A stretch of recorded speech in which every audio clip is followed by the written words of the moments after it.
Viral di media sosial, video seorang wanita yang mengaku Korps Wanita Angkatan Darat atau KOAT namun diduga gadungan.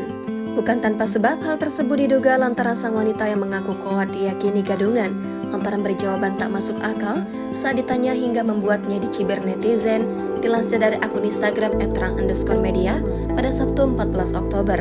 Dalam unggahan tersebut memperlihatkan wanita yang mengaku KOAT itu diduga berada di toko penjual atribut seragam TNI atau Polri.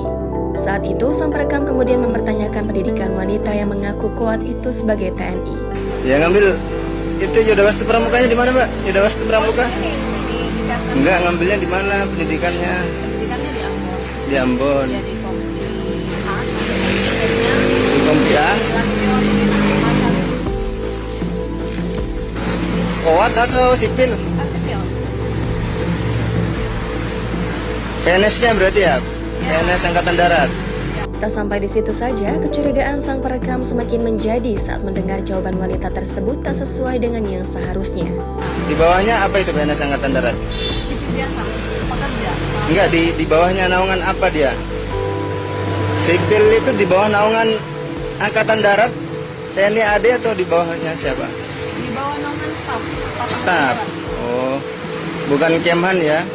Nah, kalau setahu saya PNS di Angkatan Darat itu di bawahnya Kemhan, Kementerian Pertahanan. Selain itu, wanita tersebut juga ikut memberikan jawaban tak masuk akal saat ditanya soal kantor dinasnya serta nama sang pemimpin. Dan Mbak dinas di mana? Sementara di Kodim. Kodim mana? Kodim Kendari. Kodim Kendari. Ya.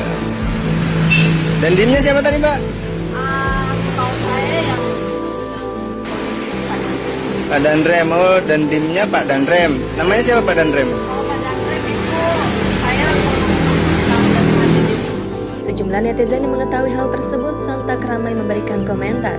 Tak sedikit yang menyinggung jika sosok wanita tersebut adalah KOAT gadungan.